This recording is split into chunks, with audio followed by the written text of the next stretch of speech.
वासुदेवाय नमः। कर्पूरगौरं करुणावतारं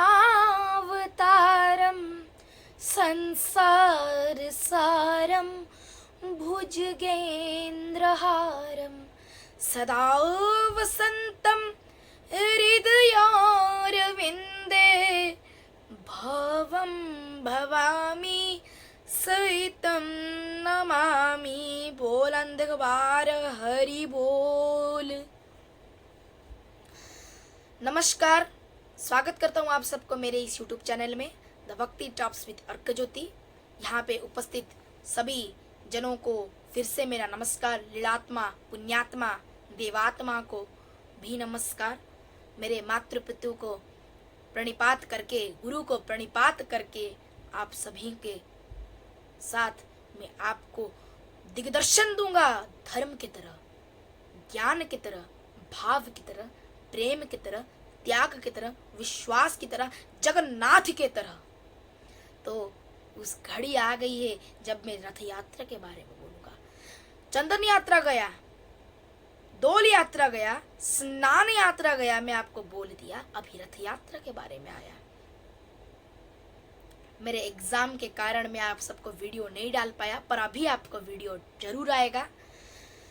तो रथ यात्रा का आप सबको बोलने से पहले मैं अभी आपको अणसर नीति के बारे में बोलूँ। इस पार्ट में आपको अणसर नीति के बारे में बोलूंगा। आप बोलेंगे ये क्या है? अभी स्नान पूर्णिमा के बाद जगन्नाथ जी को बुखार चढ़ जाता है। 108 कलशी से स्नान करने के बाद किसको भला बुखार नहीं चढ़ेगा? जगन्नाथ तो मानव भगवान है, मनुज है, तो उनको बुखार चढ़ने लगा। चढ़ेगा जब, चढ़ गया जब बुखार, तब उनको जब चढ़ गया बुखार, तब वही स्नान मंडप पर ब्राह्मण एक यज्ञ करके उस यज्ञ से उनको गर्मी का सेक देता है, सेक, अग्नि सेक देता है। उसके बाद जब वो बुखार ज्यादा बढ़ने लगता है, तब वो उनको पहंडी करके ले जाते हैं एक घर पर रत्न सिंहासन पर विराजित नहीं करते, अणसर शिविर में विराजित करते, उस घर में विराजित करते हैं जहाँ पे उनका उपचार हो। वो गुप्त नीति है, वो किसको दिखाया नहीं जाता है। अणसर नीति या फिर अणबसर नीति को दिखाया नहीं जाता है। आइसोलेशन ऑफ 15 डेज, 15 दिन तक जगन्नाथ जी को बुखार रहता है। माधव दास का कहानी कोई जोड़ता है, कोई मानव भगवान का कहानी जोड़ता है, पर हम दोनों कहानियां जोड़ते हैं। माधव दास को बुखार हुआ था, उस बुखार को हरण करके 15 दिन तक वो बुखार में गिरे, इसीलिए वो हर साल 15 दिन में बुखार में गिरते हैं। साइंटिफिकली रीजन ये है कि जगन्नाथ जी रथ यात्रा के लिए जाएंगे, हम सब घूमने जाने के लिए मेकअप लेते हैं, रंग लेते हैं, तो वो रंग मेकअप नहीं लेंगे, वो भी तो मानव भगवान है। वही मेकअप लेने को जगन्नाथ जी बनक लागी नीति करने के लिए वो जो पुराना रंग होता है उसको निकालते हैं नहाकर, और नया रंग को चढ़ाते हैं। वो बनक लागी नीति को, वो गुप्त होता है, वो 15 दिन तक चलता है।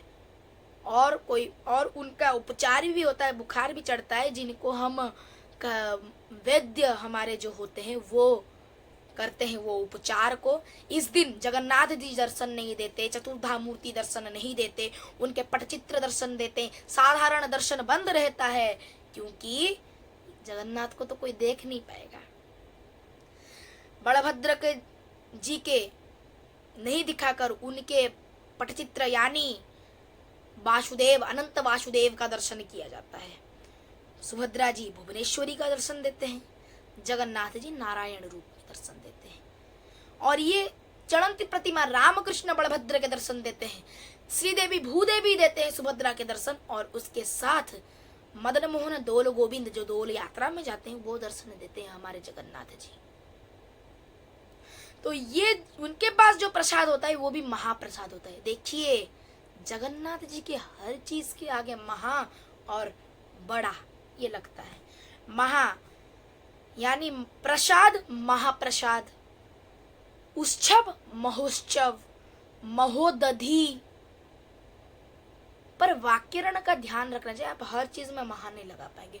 उनके जो वैद्य उपचार करते हैं बुखार के टाइम, आप अगर उनको महावैद्य कहेंगे तो ये बुरा तो गलत हो गया। महावैद्य तो यमराज है, यानी कि वो महावैद्य तो यमराज हो गए। समझ रहे हैं?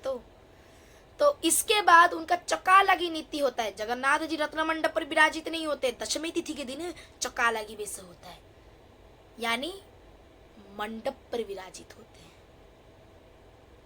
मंडप पर विराजित होते हैं। और एकादशी तिथि को खली लागी नीति, यानी एक लड्डू होता है बुखार के लिए, मेडिसिन के टाइप के लिए, वो जगन्नाथ जी को खिलाया जाता है। वो प्रसाद अगर मानव कोई खा लेगा जो बुखार में, उसका बुखार में कम हो जाएगा। और रही बात, वो जब दशमी तिथि के अंदर 10 दिन तक जगन्नाथ जी को फुल्लुरी तेल लगाया जाता है। और सीजनल फ्रूट्स, फ्लावर, उस सब से एक तेल बनाया जाता है, फुल्लुरी तेल, उस सब को लगाते हैं, पूरी में बांट देते, जनता को बांट देते, जो बुखार होते हैं उनको लगाने से, उनके पीठ में मालिश करने से उनका बुखार कम हो जाता है। फुल्लुरी तेल, खड़ी लागी एकादशी और चक्का लागी दशमी, ये 3 आप नीति अणसर घरों में ज्यादा याद रखिए। ये नीति ज्यादा तक कोई भी यूट्यूबर, सब कोई जो जगन्नाथ जी के बारे में बोलते हुए, ये ज्यादा तक कोई पूरा डिटेल्ड नहीं देंगे। क्यों? क्योंकि ये गुप्त नीति है। तो मैं भी जगन्नाथ जी को मानता हूँ, जगन्नाथ संस्कृति को मानता हूँ, पुरी को मानता हूँ, उड़ीसा को मानता हूँ, भारत को मानता हूँ, इसलिए मैं ये बात नहीं बोलूँगा, मुझे क्षमा करिए इसके लिए। और इसके बाद जब जगन्नाथ जी 15 दिन के बाद, यानी आज वो दिन है जब जगन्नाथ जी साधारण दर्शन देंगे, जिसे हम नव जौवन बेस कहते हैं। नव जौवन, नूतन, नए मेकअप लिए, नया देवता, नव जौवन यानी नेत्रोत्सव भी कहते हैं। नेत्रोत्सव यानी आज उनके आंखों में रंग लगाया गया है, नेत्रोत्सव, नेत्र उत्सव। और ये मंडप पर विराजित नहीं होते, आज भी मंडप पर नहीं, वो आज मंडप के नीचे आकर बैठ गए। क्यों? एक्साइटमेंट के वजह, उत्सुकता के वजह से। क्यों? अरे रथ यात्रा परसों है तो मैं दौड़ कर जाऊंगा, आज रथ के ऊपर बैठूंगा, नीचे बैठ जाता हूँ, जब समय आएगा मैं दौड़ कर जाऊंगा। समझ ली? यज्ञ यज्ञ होता है, ये बहुत अच्छा नीति है, बहुत मन को सुकून मिलता है। इसको साधारण मनुष्य भी कर सकता है। इस निषाद मंत्र से इसको जपा जाता है। ये मंत्र जो होता है, ये अणसर नीति में निषाद मंत्र,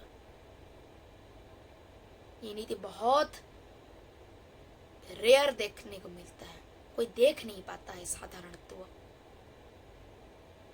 तो आप सबको तो मैं इतना ही बता पाऊंगा इसके बारे में, तो इस वीडियो में आपको मैं इतना ही बता रहा हूँ। अगले वीडियो को मैं आपको रथ के बारे में बोलूँगा। रथ मतलब जगन्नाथ जी जब रथ पर विराजमान होते हैं तब उसका क्या होता है, उसका महत्व, विशेषत्व और ऐसे सारे चीज़ आपको बताऊंगा नेक्स्ट वीडियो में। अगर आपको ये अणसर नीति या फिर अणबसर नीति अच्छा लगा होगा तो लाइक कीजिए, शेयर कीजिए, कमेंट कीजिए और सब्सक्राइब करना ना भूलिए।